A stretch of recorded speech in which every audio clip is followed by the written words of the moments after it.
Firman Tuhan diambil dari Hakim-Hakim pasal 19 ayat 1-30 dan dilanjutkan di pasal 21 ayat 24 sampai 25. Hakim-Hakim 19 ayat 1-30, dengarkanlah firman Tuhan. Terjadilah pada zaman itu, ketika tidak ada raja di Israel, bahwa di balik pegunungan Efraim ada seorang Lewi tinggal sebagai pendatang. Ia mengambil seorang gundik dari Betlehem, Yehuda, tetapi gundiknya itu berlaku serong terhadap dia dan pergi daripadanya ke rumah ayahnya di Betlehem, Yehuda, lalu tinggal di sana selama 4 bulan lamanya. Berkemaslah suaminya itu, lalu pergi menyusul perempuan itu untuk membujuk dia dan membawanya kembali. Bersama-sama dia, bujangnya dan sepasang keledai. Ketika perempuan muda itu membawa dia masuk ke rumah ayahnya, dan ketika ayah itu melihat dia, maka bersukacitalah ia mendapatkannya.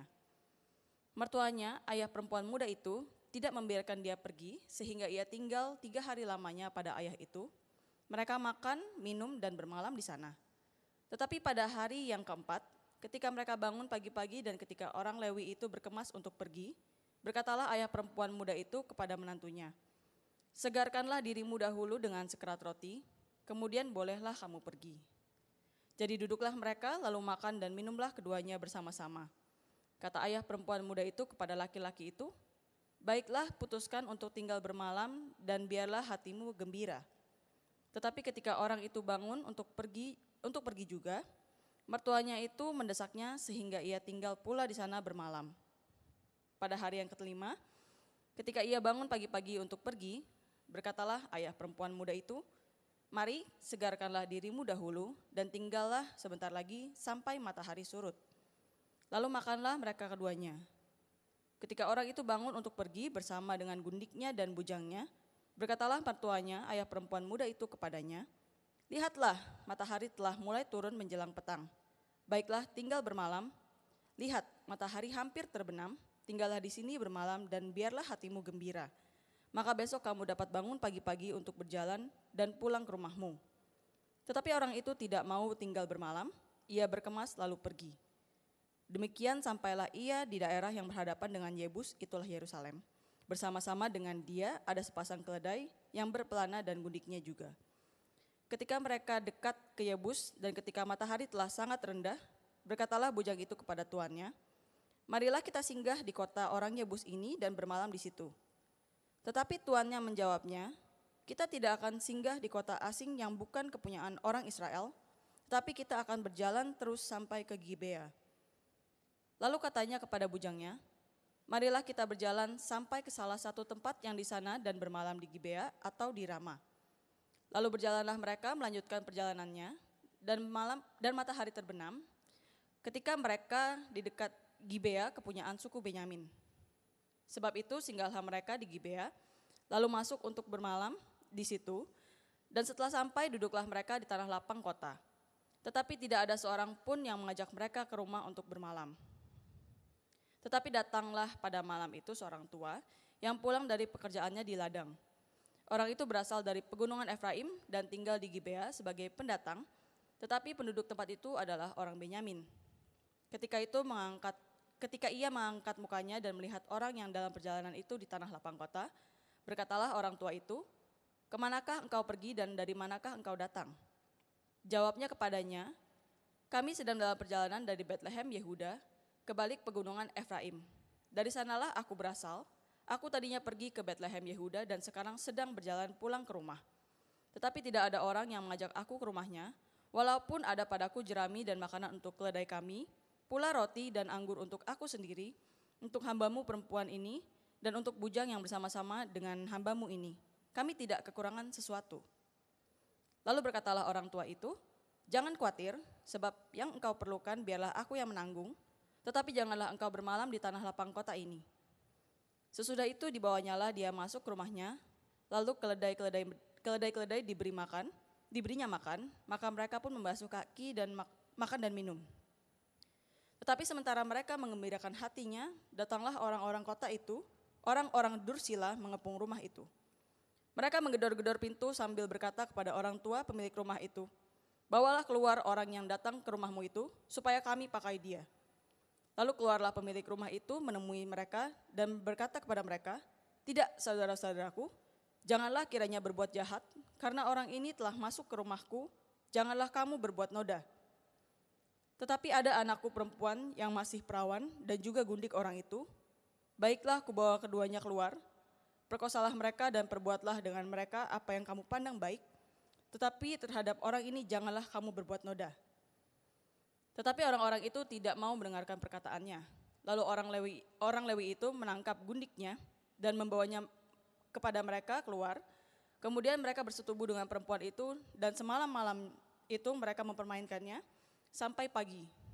Barulah pada waktu fajar menyingsing mereka melepaskan perempuan itu.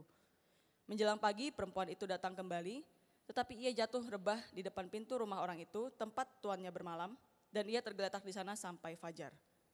Pada waktu tuannya bangun pagi-pagi, dibukanya pintu rumah dan pergi keluar untuk melanjutkan perjalanannya. Tetapi tampaklah perempuan itu, gundiknya, tergeletak di depan pintu rumah dengan tangannya pada ambang pintu. Berkatalah ia kepada perempuan itu, bangunlah, marilah kita pergi. Tetapi tidak ada jawabnya. Lalu diangkatnya lah mayat itu ke atas keledai, berkemaslah ia, kemudian pergi ke tempat kediamannya. Sesampai di rumah, diambilnyalah pisau, dipegangnyalah mayat gundiknya, dipotong-potongnya menurut tulang-tulangnya menjadi 12 potongan, lalu dikirimnya ke seluruh daerah orang Israel. Dan setiap orang yang melihatnya berkata, hal yang demikian belum pernah terjadi dan belum pernah terlihat sejak orang Israel berangkat keluar dari tanah Mesir sampai sekarang. Perhatikanlah itu, pertimbangkanlah, lalu berbicaralah. Hakim-Hakim pasal 21 ayat 24 dan 25. Pada waktu itu pergilah orang Israel dari sana, masing-masing menurut suku dan kaumnya. Mereka masing-masing berangkat dari sana ke milik pusakanya. Pada zaman itu tidak ada raja di antara orang Israel, setiap orang berbuat apa yang benar menurut pandangannya sendiri. Demikianlah firman Tuhan. Mari kita berdoa saudara untuk mempersiapkan hati kita mendengarkan kebenaran firman Tuhan hari ini.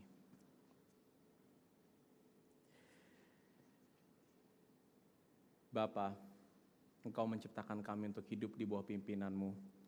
Namun kami yang berdosa seringkali tidak mau tunduk kepadamu Tuhan. Kami hidup seolah kami menjadi Tuhan atas diri kami. Kami hidup tanpa Tuhan.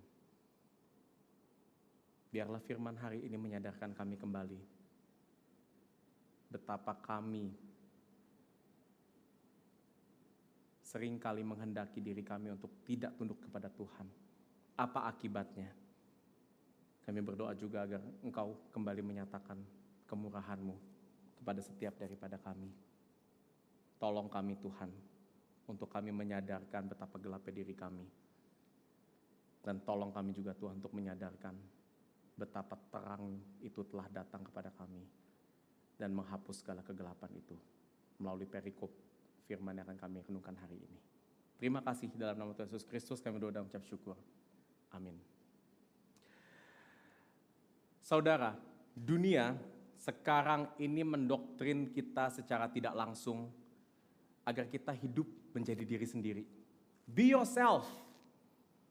Hiduplah untuk kita mengenal apa yang menjadi hasrat diri kita, apa yang menjadi keinginan kita, dan ekspresikan itu kepada dunia.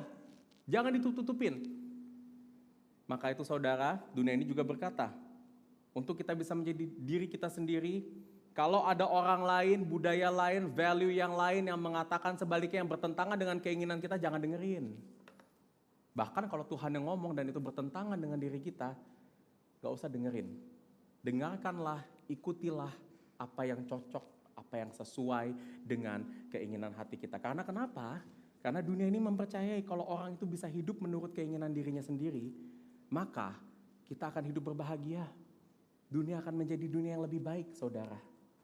Nah, ternyata saudara, cara pandang yang sering kali kita dengar saat ini tentang be yourself, itu bukanlah cara pandang yang betul-betul baru ada sekarang ini. Ini adalah cara pandang saudara yang sebetulnya telah kita lihat di Hakim-Hakim pasal 19 sampai 21 yang sudah terjadi ribuan tahun sebelum saat ini saudara.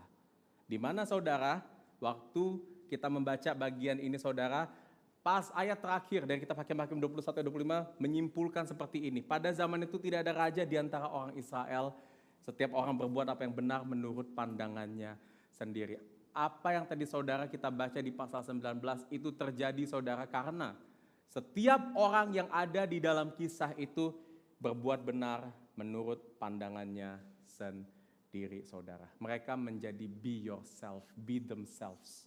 Mengikuti apa yang menjadi keinginan mereka, hasrat mereka. Tapi apa yang tadi kita baca saudara, apakah kita melihat kehidupan yang baik? Apakah kita melihat ini dunia yang kita inginkan saudara, apa yang terjadi di pasal 19 tadi? Ternyata tidak saudara.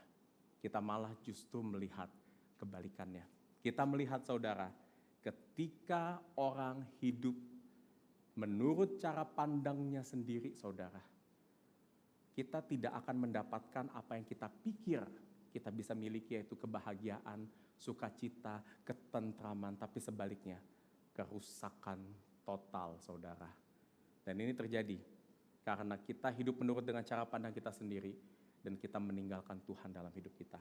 Saudara, dalam khotbah hari ini kita akan merenungkan saudara tentang bagaimana kita telah meninggalkan Tuhan dalam kehidupan kita. Apa saja indikasi-indikasinya dan bagaimana Tuhan yang telah memanggil kita saat ini menjadi umat-umatnya dapat menyadarkan kita dan membawa kita kembali kepadanya. Ada 3 poin khotbah saudara yang kita sama-sama renungkan dari perikop yang panjang ini saudara. Yang pertama, tentang kerusakan manusia tanpa Tuhan. Yang kedua, tentang disiplin yang menyadarkan manusia. Dan yang ketiga, tentang keteguhan kasih karunia Tuhan bagi kita yang telah meninggalkannya. Oke, saya akan membahas ketiga poin ini secara dekat saudara dari perikop khotbah tadi. Saya tidak akan bacakan satu persatu, saya akan mungkin menceritakan ini secara storytelling kepada kita saudara ya. Jadi akan banyak saudara cerita dan saudara tolong disimak ya saudara ya. Ini akan menjadi cerita yang sangat panjang, khotbah ini mungkin akan menjadi khotbah yang lebih panjang dari khotbah yang biasanya. Karena kisahnya memang panjang dan mungkin tidak begitu familiar saudara kisah ini bagi kita. Ini berbeda saudara dengan kisah-kisah seperti Daud dan Goliat, kisah-kisah Abraham yang mungkin kita sudah pernah dengar, yang kita sudah familiar. Ya, jadi saudara please stick with us saudara ya untuk mendengarkan kisah-kisah ini saudara. Dan mari kita sama-sama merenungkan dan biarlah firman hari ini mungkin akan menegur kita, mungkin akan menyadarkan kita, tapi tidak sampai situ. Saya berharap firman ini juga dapat kembali membawa kita sadar bahwa Tuhan itu tetap memelihara kita melalui peristiwa-peristiwa yang kelam seperti yang akan kita lihat hari ini. Mari kita masuk ke poin yang pertama, kerusakan manusia tanpa Tuhan. Saudara, kalau kita baca, saudara di pasal 19 tadi dan nanti di seluruh keseluruhan dari 3 pasal terakhir di kitab Hakim-Hakim ini, saudara dalam kisah ini sengaja penulis Hakim-Hakim tidak memberikan nama siapapun. Kita melihat tadi ada tokohnya orang Lewi, Gundik, ada si ayah mertua, ada orang-orang Gibea gitu saudara. Sengaja tidak diberikan nama, kenapa? Karena menurut teknik penulisan sastra Ibrani pada masa itu, ini akan menunjukkan bahwa kejadian ini sebenarnya ini bukan kejadian yang terjadi hanya pada orang ini saja saudara. Tapi ini adalah kejadian yang umum terjadi dalam kehidupan bangsa Israel pada saat itu.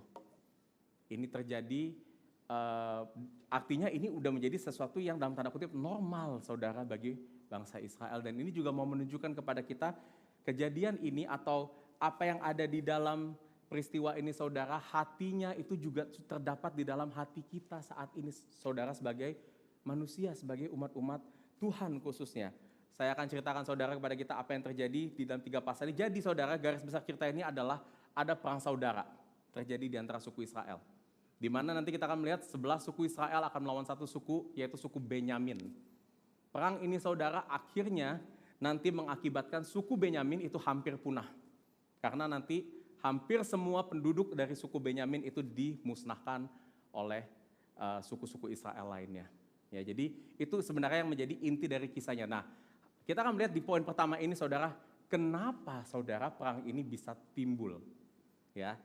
Yang tadi kita lihat kisahnya yang sudah dibacakan saat kita membaca Alkitab bersama-sama, saudara.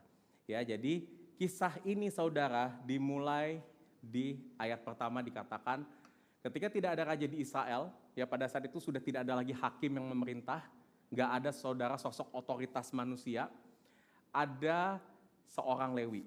Nah, Lewi ini apa sih saudara? Lewi salah satu suku Israel, salah satu dari 12 suku Israel.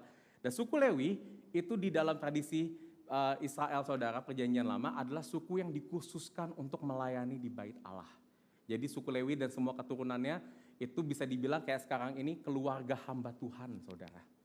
Dia melayani full time di gereja ya, dan dia bisa dibilang hidupnya menjadi contoh, menjadi teladan harusnya bagi orang-orang Israel. Tapi apa yang terjadi, seorang Lewi ini dia punya gundik. Gundik itu kayak apa sih saudara? Zaman sekarang gundik itu kayak ani-ani.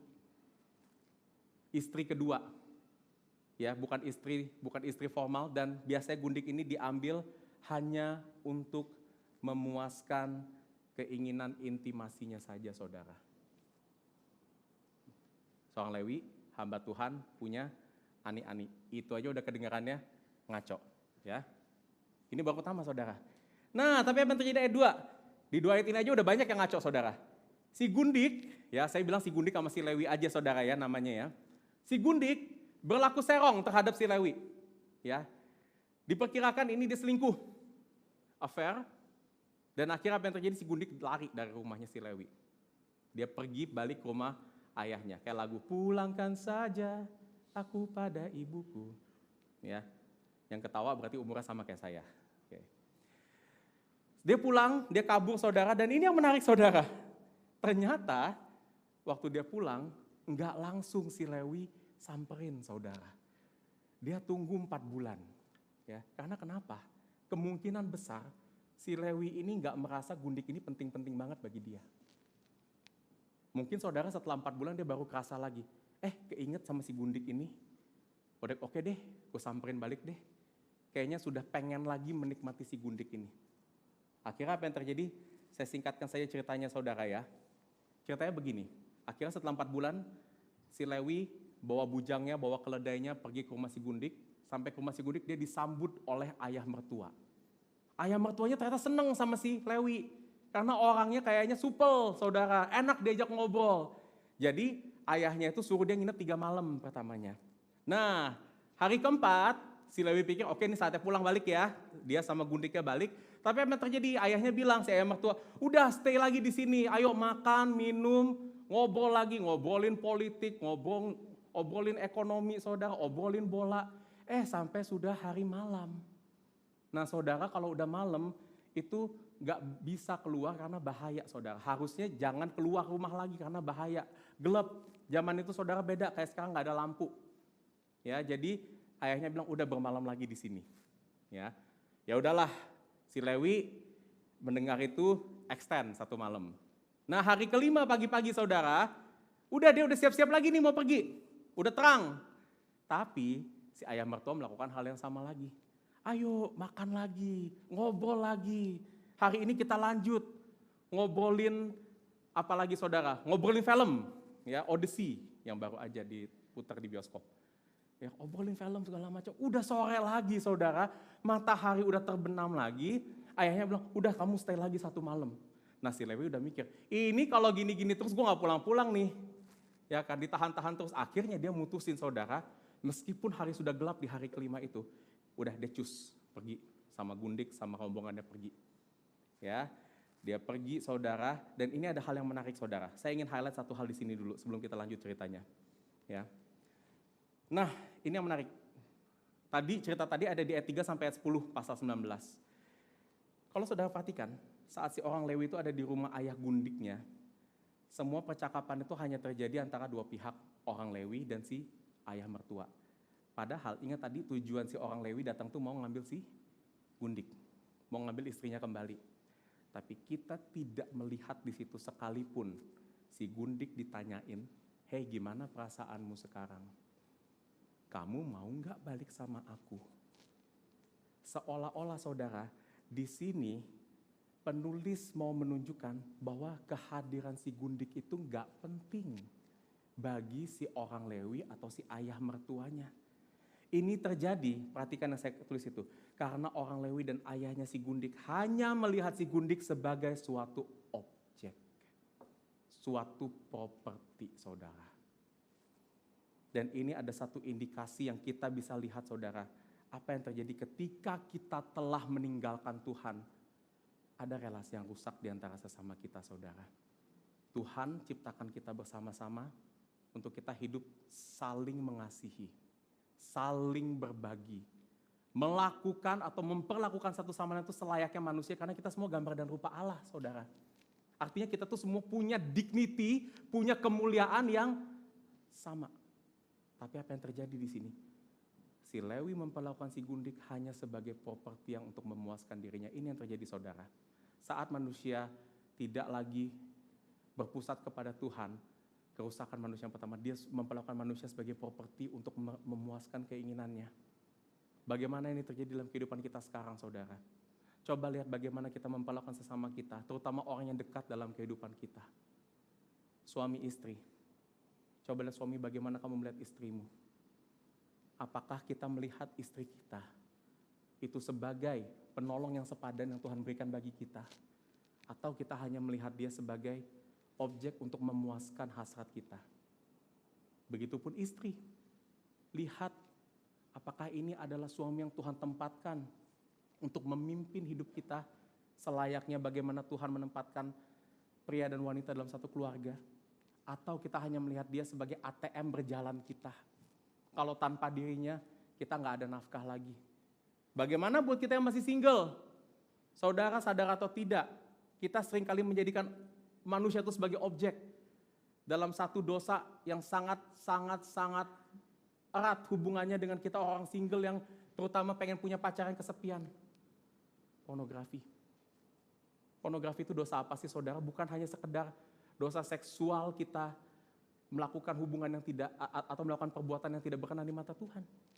Tapi di situ, saudara, kita sudah menjadikan manusia lain itu sebagai objek dengan kita melihat gambar-gambar atau manusia-manusia, foto, video, kita jadikan mereka objek untuk pemuasan kita. Imajinasi kita berkembang. Di luar dari hubungan asmara, di luar dari hubungan intim, saudara, kita juga bisa menjadikan satu sama lain itu sebagai properti semata. Tempat kerja, saudara mungkin punya bawahan di sini, saudara. Saudara mungkin memperlakukan dia hanya sebagai alat bagaimana untuk mencapai pekerjaan saudara itu selesai. Alat untuk mendatangkan uang bagi saudara. Pelayanan di gereja. Apakah kita juga memandang satu sama lain itu hanya sebagai orang-orang untuk membantu pelayanan semata? Yang kita bisa lihat, saudara, mungkin kita, saudara, tidak lagi mau peduli kepada perasaannya dia. Kita tidak mau lagi peduli kepada apa yang terjadi sama hidupnya dia. Tapi kita hanya peduli dengan performanya saja, saudara. Ini mungkin kita bisa lakukan tanpa kita sadari, saudara. Maka itu hari ini, saudara, kita lihat lagi relasi kita dengan satu sama lain.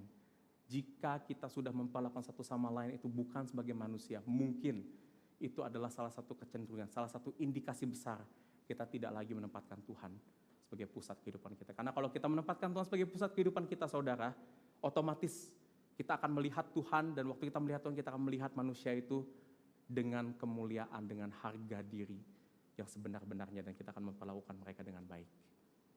Ini indikasi yang pertama, saudara. Ceritanya masih berlanjut, saudara. Dan saya ingin katakan ceritanya akan berjalan dengan lebih buruk lagi. Setelah ini apa yang terjadi, saudara? Si Lewi pergi cus malam-malam, tapi karena hari udah malam, saudara, dia harus nginep. Ya, dan nginep pada saat itu belum ada hotel, jadi harus numpang, saudara. Dan si Lewi pikir begini, karena dia adalah orang Lewi itu biasa pakai jubah khusus, saudara. Orang Israel itu pasti kenal dia itu orang Lewi. Dan ada hukum di Ulangan 18 yang berkata, kalau kita ketemu orang Lewi, ada orang Lewi datang ke satu kota, sambut dia.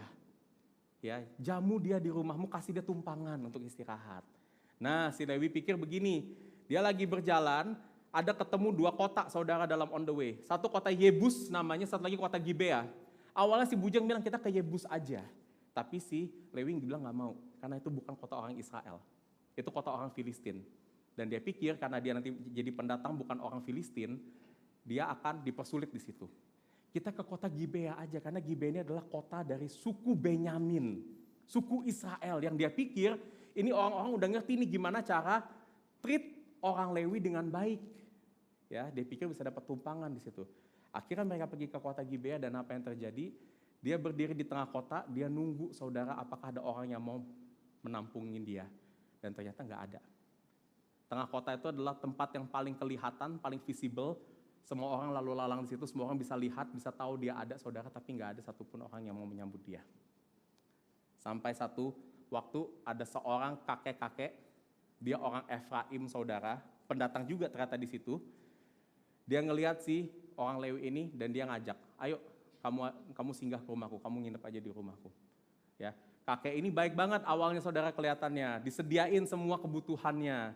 Ya, nah sampai di rumah, ini yang terjadi saudara. Tiba-tiba di malam itu juga ayat 22. Kehadiran orang Lewi itu kan udah diketahui sama orang Gibeah, orang-orang Benyamin di Gibeah. Akhirnya ada segerombolan orang, dan ini dikatakan penafsir Alkitab bilang bisa jumlahnya sampai 100 orang saudara. Pria, dibilang orang-orang dursila, ini orang-orang yang tidak bermoral, orang-orang yang bejat.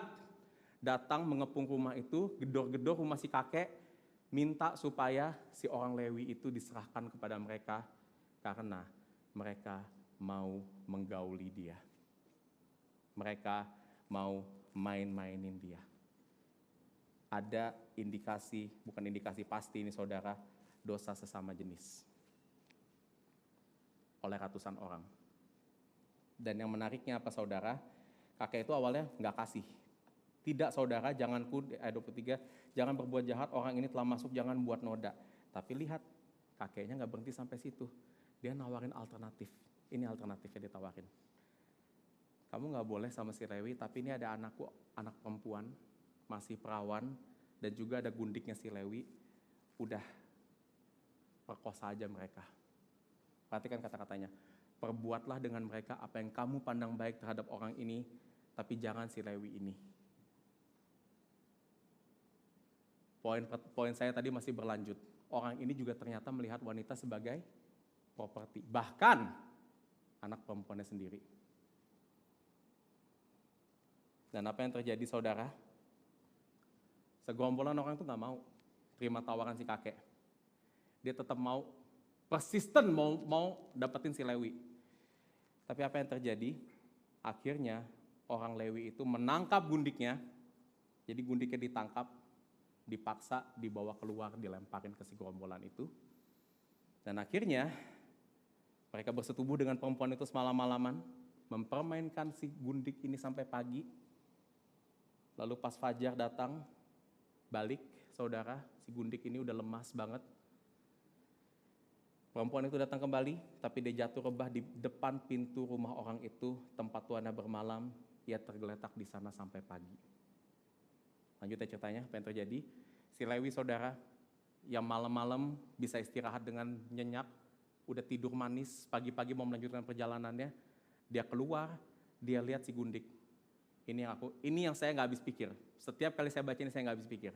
Dia ngelihat ini perempuan bukan perempuan asing loh ya saudara ya. Pernah tinggal sama dia saudara, pernah berhubungan intim sama dia. Dia lihat, responnya apa? Orang normal pasti akan respon, kamu gimana, nggak apa-apa kan? Dirawat dulu saudara, dibantuin dulu, tapi ini enggak. Dia ngeliat langsung, yuk cus kita jalan lagi. Enggak ada ditanyain sedikit pun saudara apa yang terjadi sama dia. And in fact, apa yang terjadi dia lihat si gundik ini udah nggak bisa lagi si gundik ini udah nggak bisa lagi bergerak. Udah mati sebenarnya si gundik ini saudara. Tapi apa yang terjadi?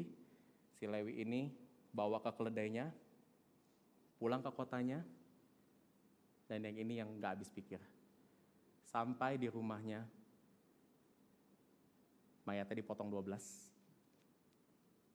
Dan 12 bagian tubuhnya itu dikirim ke 12 suku Israel. Bahkan di ayat 30 dikatakan itu, setiap orang yang melihatnya berkata, hal yang demikian belum pernah terjadi dan belum pernah terlihat sejak orang Israel berangkat keluar dari tanah Mesir sampai sekarang. Psikopat ini orang saudara.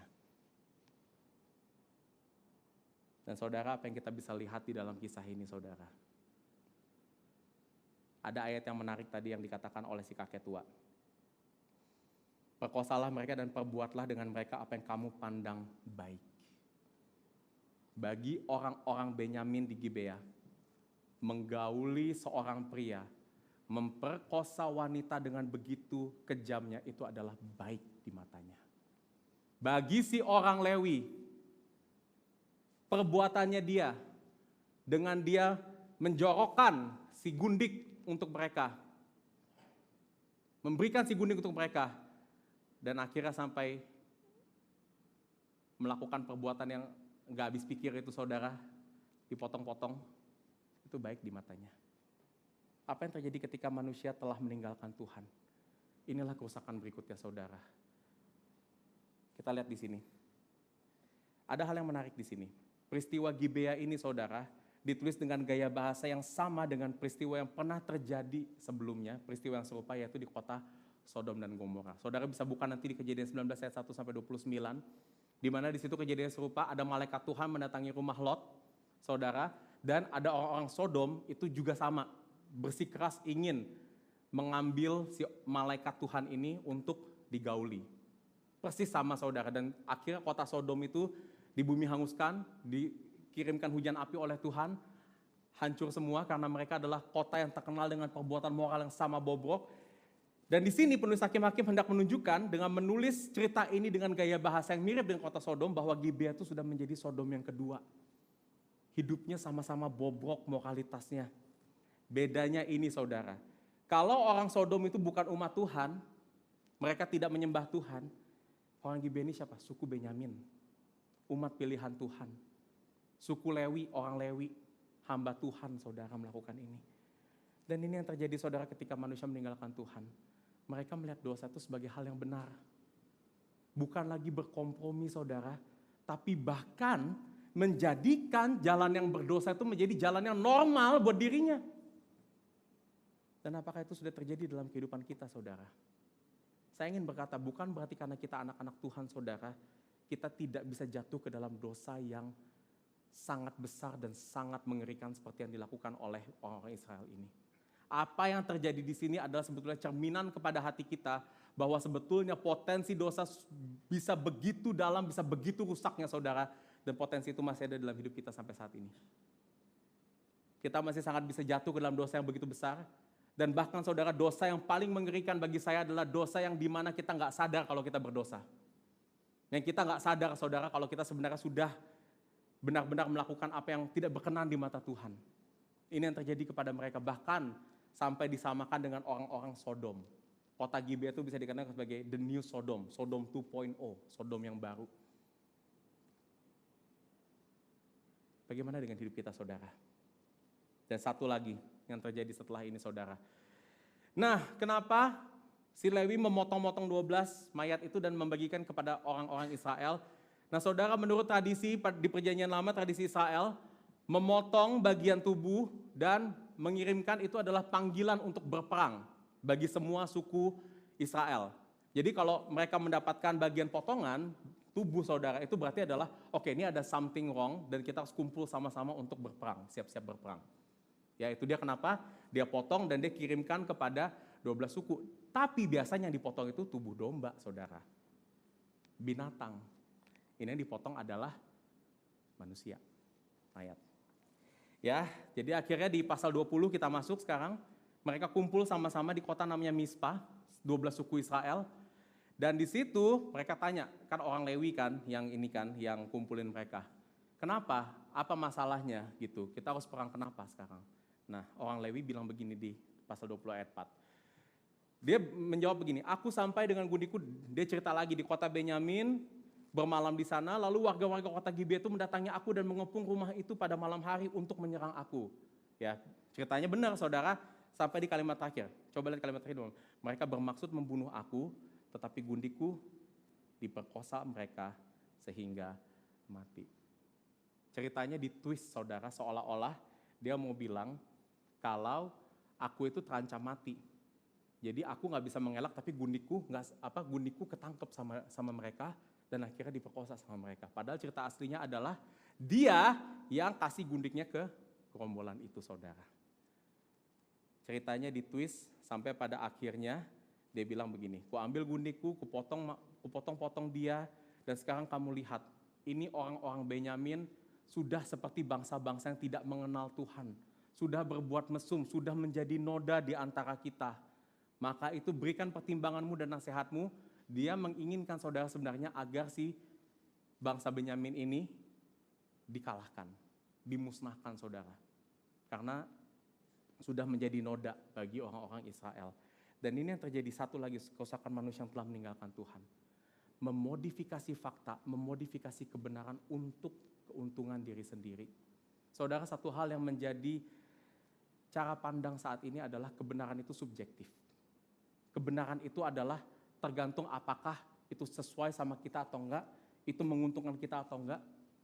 Jadi kebenaran itu bukan lagi kita lihat benar-benar ini benar atau salahnya, tetapi benar salahnya itu tergantung apakah itu sesuai sama kita atau tidak. Bahkan kalau itu tidak sesuai, ya nggak apa-apa deh, kita modifikasi sedikit. Kan ceritanya juga masih benar tadi. Benar, masih ada kebenarannya, tetapi nggak sepenuhnya benar, saudara. Ini yang terjadi, saudara, bagi kita juga ketika kita meninggalkan Tuhan. Kita dengan mudah, bahkan kita bisa menjadi ahli untuk mentwist kebenaran, saudara, demi mendukung kita. Demi supaya kita terlihat menang. Yang lain terlihat kalah, saudara. Dan perhatikan, ini semua terjadi di dalam satu bangsa yang dikatakan umat pilihan Allah, bangsa Israel, saudara. Menarik, saudara, dalam kisah ini beda dari hakim-hakim sebelum-sebelumnya. Mereka tuh nggak lawan musuh siapa-siapa dari luar. Yang mereka lawan itu mereka masalah di dalam, internal sendiri. Dan ternyata, saudara, apa yang terjadi di internal di dalam itu lebih parah daripada apa yang mereka pernah hadapi sebelumnya dari musuh-musuh di luar. Saudara, sebetulnya saya masih bisa memberikan beberapa fakta-fakta lain lagi, saudara, tentang kerusakan manusia meninggalkan Tuhan. Tapi saya mau tinggalkan dengan 3 fakta ini saja. Saudara lihat ke dalam hati saudara, dalam hidup saudara. Apakah saudara memiliki ketiga indikasi ini? Kalau saudara punya ketiga indikasi ini dan saudara menyadari sekarang, saya ingin katakan bertobatlah. Datang kembali kepada Tuhan. Masalah saudara itu semata-mata bukan masalah saudara dengan satu sama lain. Masalah saudara bukan sama diri saudara sendiri, tapi masalah saudara itu udah sama Tuhan. Waktu kita menjadikan satu sama lain sebagai properti, kita merasa benar dengan dosa. Waktu kita sudah terbiasa memutarbalikkan fakta. Saudara, kita perlu datang kepada Tuhan lagi. Kita perlu disadarkan lagi. Dan seringkali, saudara, bagaimana Tuhan menyadarkan kita? Bagaimana ini terjadi? Kita masuk ke poin yang kedua, disiplin yang menyadarkan manusia. Saudara, saya ingin masuk ke pasal 20, saya nggak akan baca secara detail di sini, tapi saya akan kasih tahu ke saudara apa yang terjadi setelah pasukan Israel tadi berkumpul. Jadi begini, saudara, ceritanya, ya. Setelah kesaksian setengah benar orang Lewi itu diberitakan, dan kesaksian itu diresponi dengan begini. Akhirnya 11 suku Israel meresponi, oke, kita harus ngelawan si suku Benyamin, karena dia sudah menjadi sama seperti bangsa-bangsa lainnya. Mereka berkoalisi, dan mereka berhasil mengumpulkan 11 suku, saudara, itu 400.000 pasukan. Nah, suku Benyamin dengar begini gimana? Kita mesti lawan balik juga. Jangan mau kita dikalahin sama mereka. Mereka kumpulin pasukannya mereka, dapatlah 26.700 orang. Tapi bedanya, saudara, pasukan suku Benyamin ini pasukan tangguh, pasukan elit, saudara.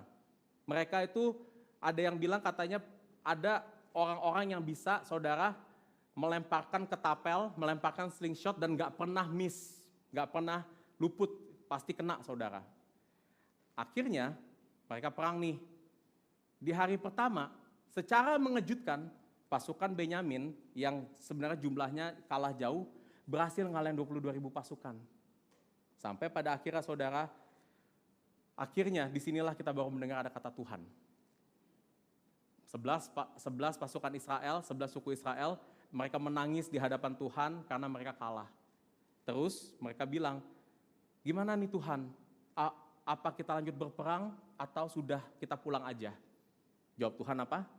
Majulah melawan mereka. Ya, perhatikan ya, saudara, ya, jawaban Tuhan di sini ya. Tuhan lo yang bilang nih ya, maju lawan. Ya. Oke, diterusin lagi di hari kedua.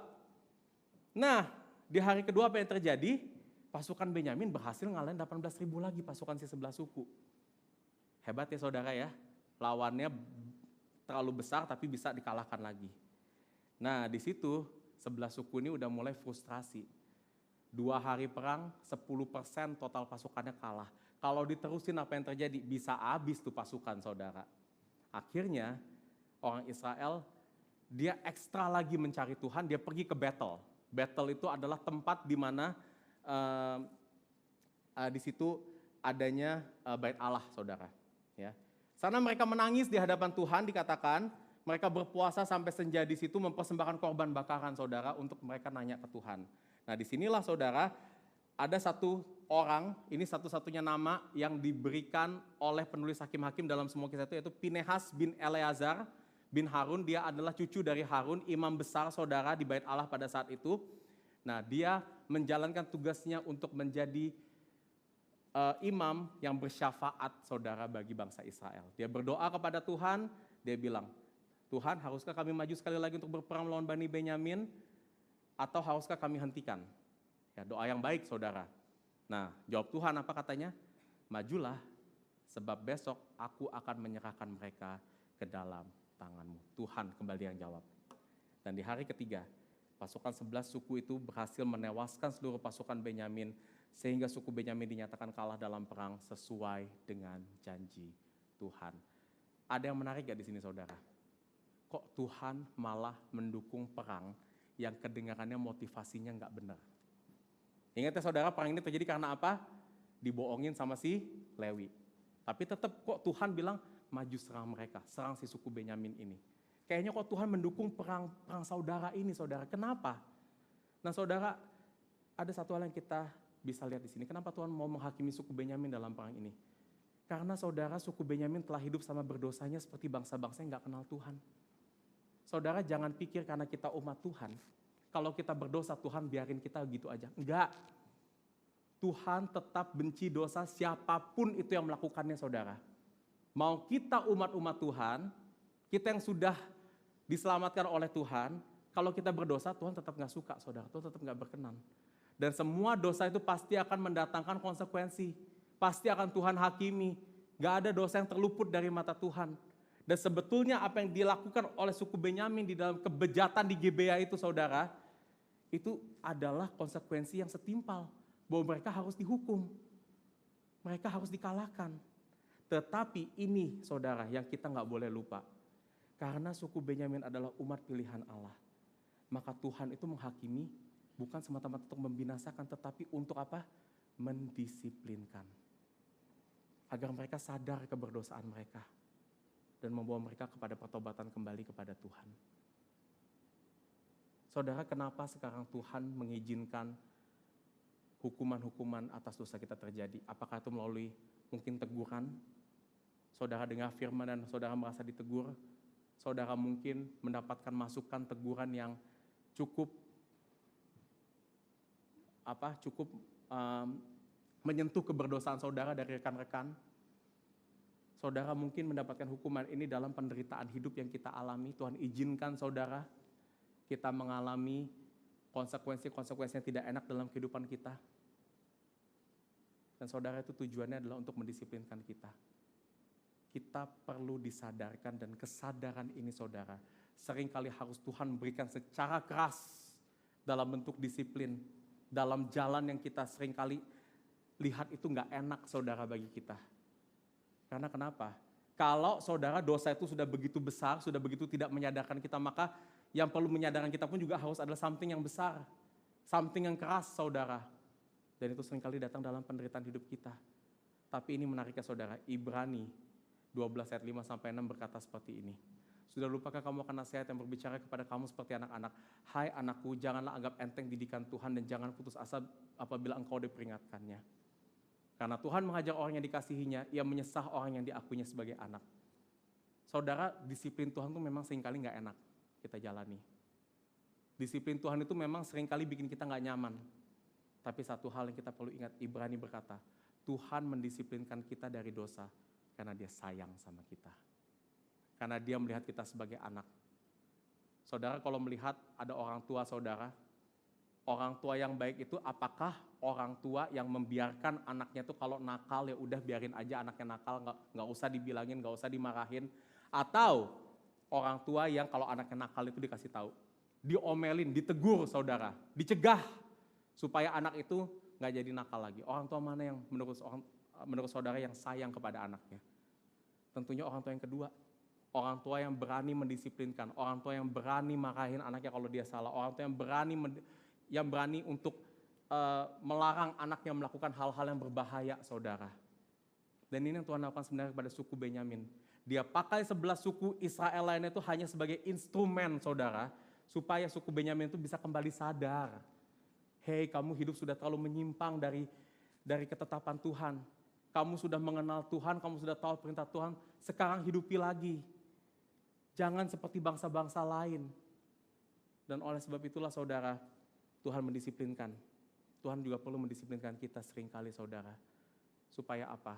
Kita dapat menyadari, kita dapat berbalik kepada Tuhan. Dan disiplin itu menyatakan yang ketiga, ada keteguhan kasih karunia Tuhan bagi kita saudara. Saudara, ceritanya masih berlanjut dan cerita ini saya katakan berlanjutnya juga akan semakin parah saudara. Ya. Ketika bangsa Israel, 11 suku sudah mengalahkan Benyamin, pasukan-pasukannya sudah dikalahkan, apa yang terjadi? Di ayat 48, 20 ayat 48, dikatakan orang-orang Israel yang sudah menang itu kembali kepada Bani Benyamin, memukul mereka dengan mata pedang, dan kali ini saudara, baik manusia, hewan, dan segala sesuatu yang terdapat di kota itu, semuanya dimusnahkan dengan api. Tuhan suruhnya cuma kalahin, tetapi yang mereka lakukan, mereka hancurkan semua orang Benyamin saudara, hampir semua saudara. Dan enggak sampai situ, ayat 21 ayat 1, orang-orang ini juga berkumpul, bikin sumpah. Dia bilang begini, jangan ada yang kasih anak kita buat nikahin orang-orang Benyamin yang masih sisa. Jadi ceritanya orang Benyamin itu setelah dimusnahkan, sisa tinggal 600 pria dewasa saudara. Dan suku Israel lainnya bilang jangan kasih istri anak-anak perempuan jadi istrinya mereka. Jangan. Nah saudara, ini ada hal yang lucu saya ingin katakan. Kenapa? Ini sebetulnya adalah perintah yang Tuhan berikan kepada bangsa Israel ketika mereka harus melawan bangsa-bangsa lain, bangsa-bangsa yang tidak mengenal Tuhan. Dikatakan Tuhan bilang dengan jelas kalau mereka mengalahkan itu musnahkan semua manusia, semua ternak mereka, semua harta benda mereka, dan jangan pernah kasih anak bangsa Israel untuk menikah dengan anak bangsa lain. Supaya bangsa Israel tetap terjaga kekudusannya saudara. Tapi itu kepada bangsa lain. Dan yang menarik, kalau kita lihat di Hakim-Hakim, tidak dilakukan oleh bangsa Israel dengan baik. Mereka masih membiarkan orang-orang bangsa lain untuk hidup bersama-sama dengan mereka. Tapi sekarang dengan bangsa Israel, sesama bangsanya sendiri, justru malah dilakukan. Ini ada satu indikasi lain sebenarnya saudara di sini tentang bagaimana orang yang hidup benar menurut pandangannya sendiri. Mereka itu hidup tidak menjalankan apa yang Tuhan perintahkan, tapi mereka menjalankan apa yang Tuhan tidak perintahkan. Saya ulangi, mereka hidup dengan mereka tidak menjalankan apa yang Tuhan perintahkan, tapi mereka justru menjalankan apa yang Tuhan tidak perintahkan. Ini contohnya. Ya, jadi saudara, karena itulah dikatakan suku Benyamin itu hampir punah. Sisa tinggal sisa 600 pria aja saudara, udah nggak ada lagi wanita, dan karena itu mereka udah nggak bisa lagi melanjutkan keturunan mereka saudara. Dan apa yang terjadi? Disinilah saudara akhirnya setelah mereka memerangi bangsa Benyamin, suku Benyamin, dan mereka bikin sumpah itu saudara, bangsa Israel semuanya datang lagi ke battle dan mereka baru menyesal. Mereka menangis. Kenapa Tuhan hal ini terjadi di antara orang Israel? Satu suku akan hilang dari suku Israel. Mereka sudah melihat seperti itu. Tapi mereka udah gak bisa berbuat apa-apa lagi saudara. Nasi sudah menjadi bubur. Orang-orang sudah musnah. Dan sumpah itu saudara, kalau pada masa itu sudah bersumpah-sumpah itu gak bisa ditarik lagi saudara. Jadi udah gak boleh saudara orang-orang Israel menyerahkan anaknya kepada suku Benyamin. Dan suku Benyamin sangat mungkin hilang saudara. Dan apa yang terjadi jika suku Benyamin hilang? Bangsa Israel sudah tidak lagi bersatu sesuai dengan janji Tuhan. Bangsa Israel mungkin akan satu persatu mulai runtuh juga kalau satu suku itu sudah runtuh saudara. Kita melihat saudara di akhir kisah Hakim-Hakim, bagaimana bangsa pilihan Tuhan yang awalnya masuk ke tanah perjanjian dengan gagah perkasa, dengan mereka menerima mujizat-mujizat yang luar biasa daripada Tuhan, akhirnya saudara, di akhir dari kitab Hakim-Hakim, mereka yang sudah ada di tanah perjanjian terancam hilang, terancam punah saudara. Dan kalau kita melihat di sini saudara, siapa yang beres di dalam kisah ini saudara? Dari awal sampai akhir kisah ini kita bilang, gak ada satupun yang beres. Gak ada satupun keputusan mereka yang mereka buat dengan cara pandangnya sendiri, dengan apa yang mereka anggap benar, itu menjadi keputusan yang baik dan memuliakan nama Tuhan. Gak ada saudara. Dan kalau saya jadi Tuhan, saya melihat bangsa yang saya pilih kayak begini, saya mungkin akan, ya udah tinggalin aja. Ini bangsa udah kacau balau. Ini orang udah gak bisa ketolong lagi. Bukan cuma Benyamin doang, tapi yang lain pun juga bertindak seenak jidat aja. Gak ada lagi yang mendengarin Tuhan. Gak ada lagi. Tapi apa yang terjadi saudara, ini mengejutkan. Memang saudara, orang Israel itu akhirnya berpikir bagaimana supaya ini tidak terjadi, supaya bangsa Benyamin tidak punah. Singkat cerita, ini singkat cerita banget saudara, akhirnya begini. Mereka akan mengadakan satu perayaan tahunan di Silo. Ini perayaan agama saudara, perayaan agama Yahudi di Silo. Nah biasanya dalam perayaan itu akan ada penari-penari remaja. Wanita 200 penari.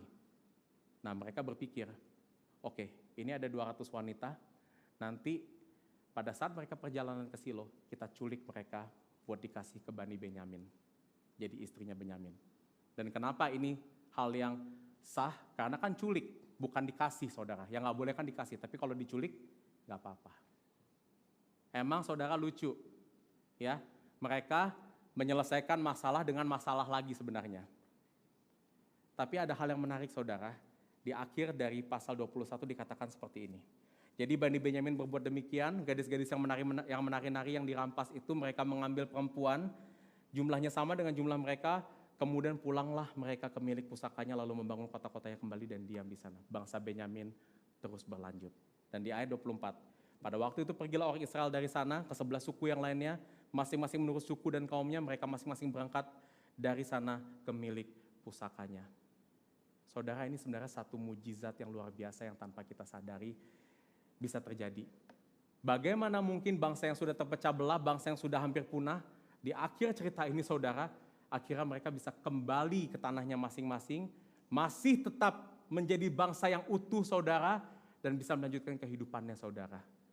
Seorang saudara yang bernama Benjamin de Graaf, dia berkata seperti ini, betapa jauhnya Israel telah menyimpang dari pelayanannya kepada Tuhan, betapa sedikit mereka hidup menurut terangnya, dan ini sungguh merupakan suatu mujizat bahwa masih ada sesuatu yang baik lahir dari bangsa ini.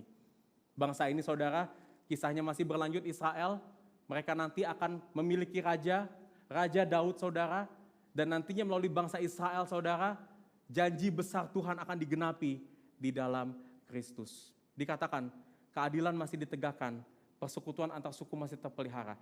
Tidak ada penjelasan lain atas mujizat ini selain bahwa Allah oleh anugerahnya berkenan tetap berdiam di tengah-tengah umatnya meskipun mereka penuh dosa.